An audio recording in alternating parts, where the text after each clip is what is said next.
Welcome to hit TV. నేను మీ నిర్మల. మరి ఈరోజు మన హిట్ టీవీ స్టూడియోలో ప్రముఖమైన వ్యక్తి ఎవరు అంటే మరి సోషల్ అనాలిసిస్ట్ రజనీ రమ గారు. తెలియని వాళ్ళు ఎవ్వరూ లేరు.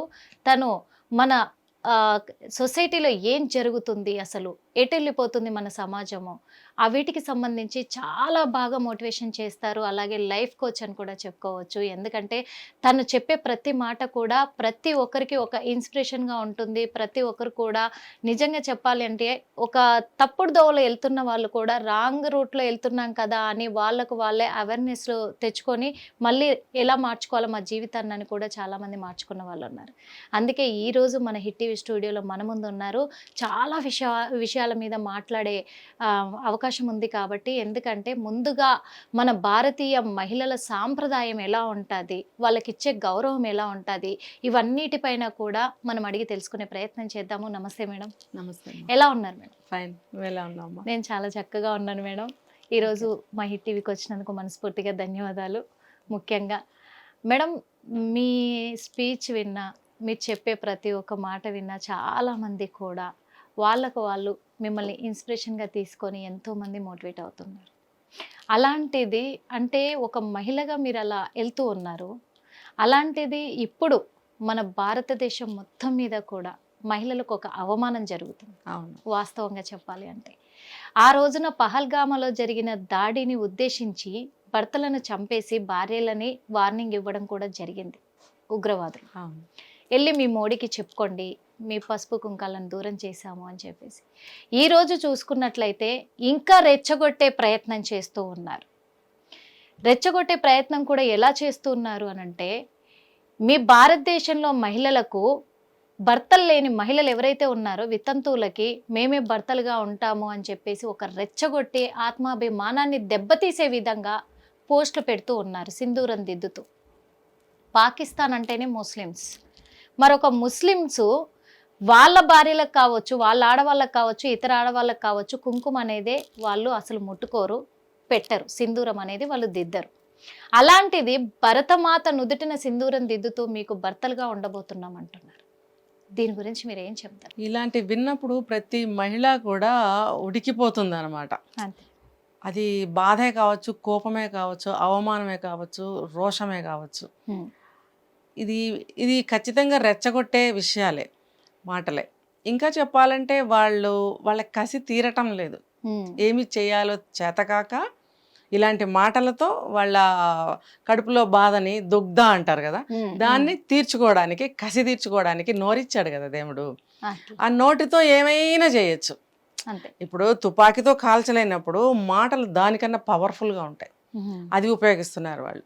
అంటే ఇప్పుడు ఆపరేషన్ సింధూర్ జరిగినప్పుడు కూడా మనకి ఎంతమంది భర్తల్ని కోల్పోయారు. అదృష్టం బాగుండి అప్పుడు చాలా తక్కువ మంది వెళ్ళారు. ఎందుకు అని అంటే, నాకు తెలిసి అక్కడ పర్మిషన్స్ లేవు ఆ ఏరియాకి. పర్మిషన్స్ లేకపోయినా సరే వెళ్ళిన కొద్ది మందికి ఏం ఇన్ఫర్మేషన్ అక్కడ దొరికింది అని అంటే, పర్వాలేదు ఓపెన్ చేశారు వెళ్ళొచ్చు అనేది ఇన్ఫర్మేషన్ వాళ్ళకి అక్కడ దొరకడం వల్ల కొంతమంది ఆ ప్లేస్కి వెళ్ళటం జరిగింది. ఎక్కడైతే స్విట్జర్లాండ్, మినీ స్విట్జర్లాండ్ అని చెప్పుకుంటారో ఆ ఏరియాకి వెళ్ళాలి. సో వాళ్ళు దురదృష్టవశాత్తు కొంతమంది వెళ్ళారు.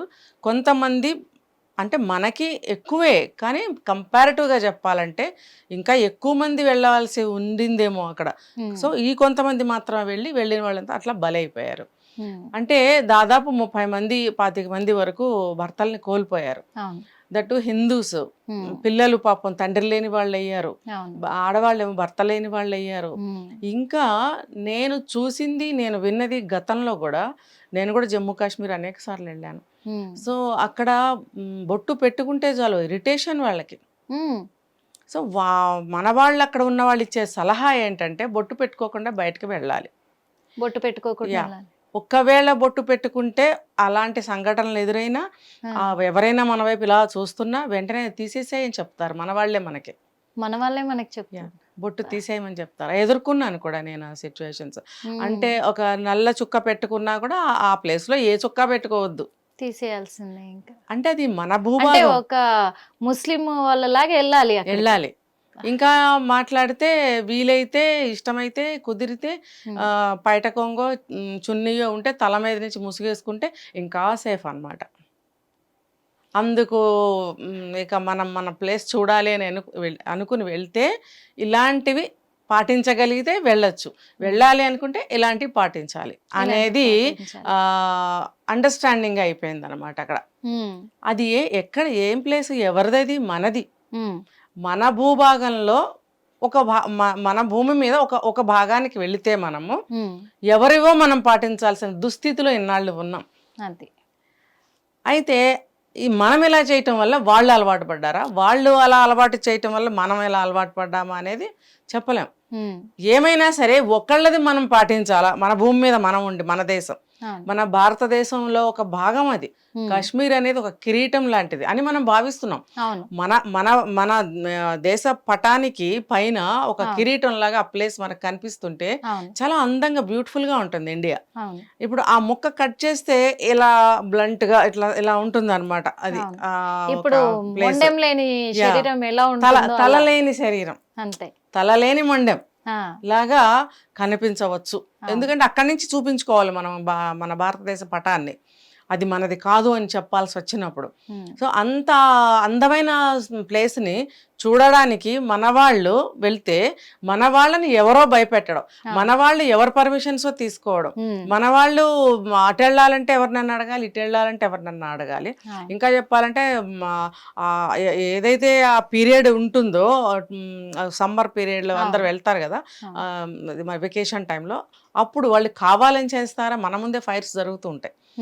అవంటే ఏదో ఒకటి కాల్ చేసినట్టు, ఏదో ఒకటి యాక్సిడెంట్ అయిపోయినట్టు మనం భయభ్రాంతులం అయిపోతాం అనమాట. మన కళ్ళ ముందే జరుగుతాయి అవన్నీ. అంటే ప్రతిసారి సమ్మర్ లో ఇలా చేస్తూనే ఉంటాం. సమ్మర్ అని చెప్పలేం. ఈ జనం ఎప్పుడైతే టూరిస్టులు ఎప్పుడైతే ఎక్కువ వస్తారో అనుకుంటారో, లేదా ఎక్కువ మంది టూరిస్టులు ఒక చోట ఉన్న ప్లేస్ లో ఇలా చేద్దాము, వాళ్ళు ఎక్కువ రాకుండా ఉంటారు, మనం ప్రివెంట్ చేద్దాము లేదా కంట్రోల్ చేద్దాము అని అనుకుంటారా, ఆ జనం ఉన్న ప్లేస్ లో అలాంటివి జరగటం నేను చూసా కళ్ళారా. మా కళ్ళ ముందే కార్లు కావాలని బోల్తా కొట్టినట్టు యాక్సిడెంట్ అయినట్టు. అంటే వాళ్ళు భయపెట్టేస్తూ ఉంటారు, ఇక్కడికి రావద్దు అని ఇండైరెక్ట్. అది కాపాడుకోవడానికి వాళ్ళ ప్రాణాలకి తెగించి చేస్తున్నారా అంటే ఇది నా డౌట్ మాత్రమే, నేనేం కన్ఫర్మ్ చేయట్లేదు, కానీ జరిగాయి, చూసాం కళ్ళారా. అంటే మన ప్లేస్కి మనం వెళ్ళటానికి ఎవరికో భయపడుతున్నాం. అసలు వాళ్ళు ఎక్కడి నుంచి వచ్చారు, ఎక్కడో వేరే చోట నుంచి దూరి హిమాలయాల బొక్కల్లో నుంచి వచ్చారు. అవునా, మన దేశానికి ఒకవైపు తిరుగులేని ఎల్లలు ఏంటంటే హిమాలయాలు. అవును, 3 పక్కల సముద్రాలు. ఇండియా చాలా ప్రొటెక్టివ్గా ఉంది. దీంట్లోకి ఎలా వచ్చేసారు, అసలు ఎలా వస్తున్నారు, దీన్ని ఎలా ఆక్రమించాలని చూస్తున్నారు, దీన్ని ఎలా గెలుచుకుని మాది అని చెప్పుకోవాలని చూస్తున్నారు. ఎవరైనా అలా చేసేవాళ్ళు చూసేవాళ్ళు. పర్టికులర్గా ఇప్పుడు ఈ పాకిస్తాన్ కాశ్మీర్ అనే విషయం గురించి కూడా నేను చెప్తున్నాను. ఇదే విషయము మిగతా ఏ ప్రాంతాన్ని ఎవరు ఏమి చేయలేరు, జస్ట్ అట్లా ఇమాజినేషన్ చెప్పాను. ఈ పాకిస్తాన్ కాశ్మీర్ మీద ఏదైతే జరుగుతుందో దాని గురించి ఇది ఇంక్లూడ్ చేసి చెప్పడం జరిగింది. ఇది కాబట్టి ఇందులో ఎటువంటి తప్పుని ఎవరు ఎన్నవలసిన అవసరం లేదు. జస్ట్ మన జాగ్రత్తలు మనం ఉండటానికి ఎవరిని మన ఇండియాలోకి ఎలా చెయ్యకూడదు, ఎలా అలౌ చేశారు, ఎప్పుడు వచ్చారు, ఎలా దూరారు అనేది అప్రస్తుతం. వచ్చేసారు, జరగాల్సింది జరిగిపోతుంది. మరి ఎన్నో గవర్నమెంట్స్ మారాయి, ఎవరి ప్రయత్నాలు వాళ్ళు చేశారు, ఎవరైనా కాపాడుకోవాలనే ప్రయత్నిస్తారు.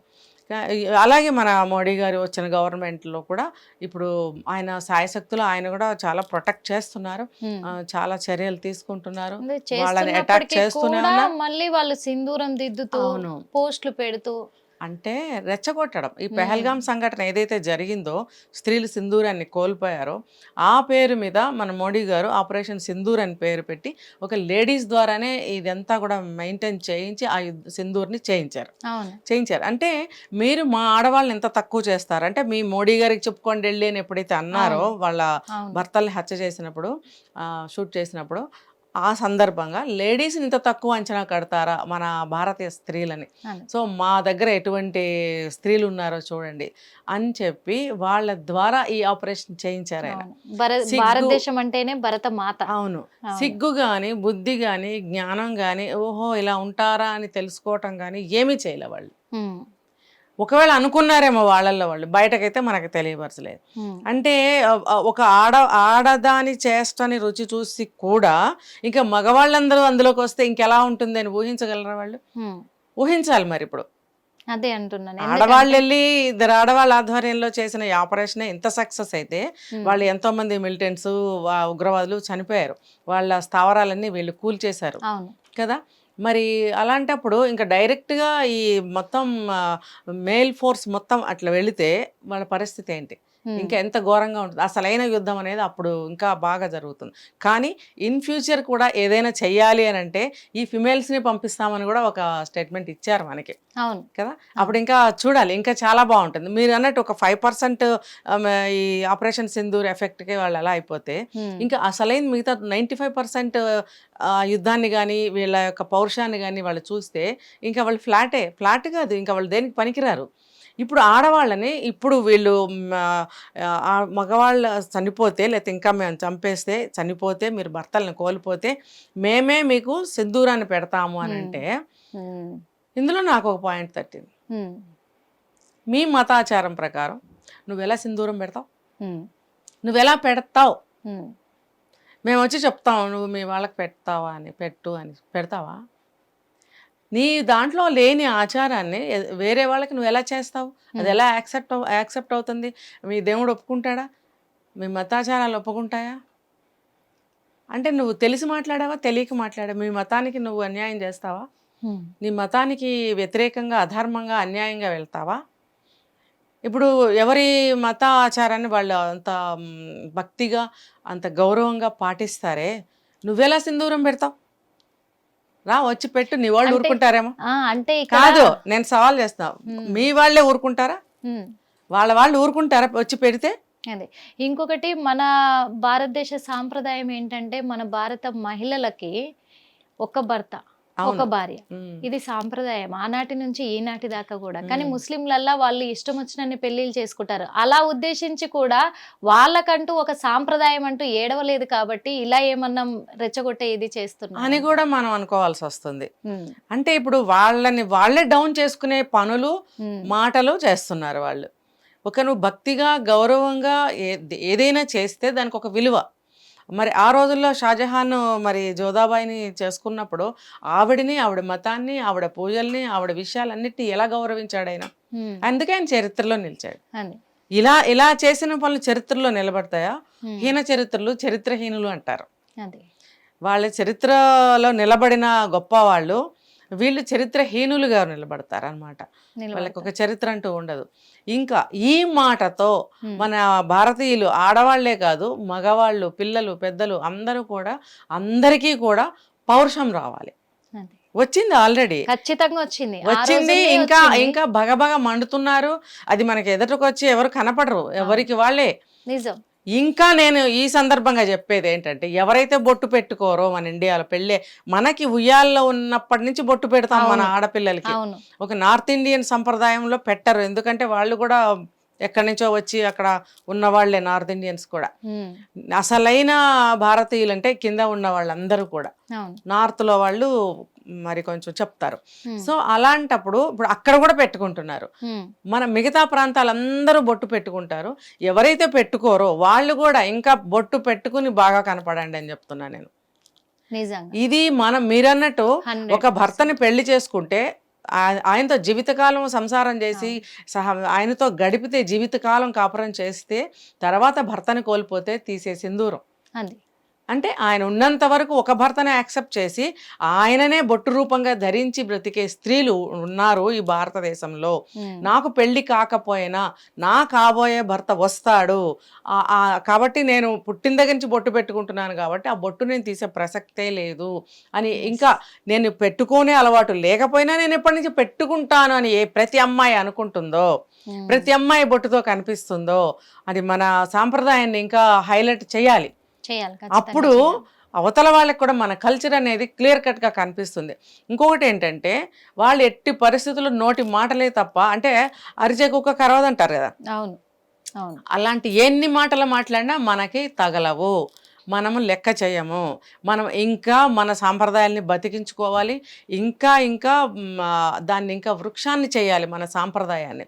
ఇంకా నేను నార్మల్ లాంగ్వేజ్లో చెప్తున్నాను, వక్తలు ఉంటారు వాళ్ళు చెప్తే ఇంకా బాగుంటుంది. ఈ సందర్భంగా వాళ్ళకి కూడా నేను ఒక ఏమంటారంటే రిక్వెస్ట్ పెడుతున్నాను, ఎవరైతే ఉన్నారో ఈ హిందూ ధర్మాన్ని ఇంకా బాగా ముందుకు తీసుకెళ్ళాలి, దాని గురించి మాట్లాడే వక్తలు ఎవరైతే ఉన్నారో వాళ్ళు మన హిందూ ధర్మం గురించి ఇంకా ప్రజలకి ప్రోత్సాహాన్ని ఇవ్వండి, వాళ్ళు ఆచరించే విధంగా తెలియచేయండి అని నేను రిక్వెస్ట్ చేసుకుంటున్నాను. 100% మీరు చెప్పింది కరెక్ట్ మేడం. ఎందుకంటే ఇప్పుడు ఒక 45 మందిని చంపేసి అక్కడ దాదాపు 25 మందిని వితంతువులను చేస్తేనే సింధూరం అంటే ఏంటి, ఏ విధంగా ఉంటుందని అక్కడ 400 మందిని హతమార్చడం జరిగింది మన భారతదేశం. మరి ఇంకా ఈ రెచ్చగొట్టే మాటలు చేస్తున్నారంటే అంతకంటే ఇంకా ఎక్కువ అవమానించే కరంగా ఇక్కడ ఆడవాళ్ళని అవమానిస్తున్నారు అని అంటే ఇక మొత్తం కోల్పోవడానికే అది పాకిస్తాన్ ఇంకా మ్యాప్ లో లేకుండా పోతాదేమో. అది మాత్రం వాళ్ళు గమనించుకోవాలి ఖచ్చితంగా.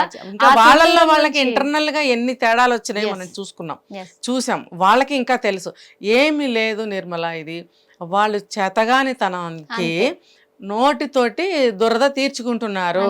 ఇప్పుడు చేయలేనప్పుడు ఊరికే 4 మాటలు అంటే కసన్న తీరుతుంది కదా, తృప్తన్న మిగులుతుంది కదా. ఆ రోజు అదే చేశారు, ఈ రోజు అదే చేశారు.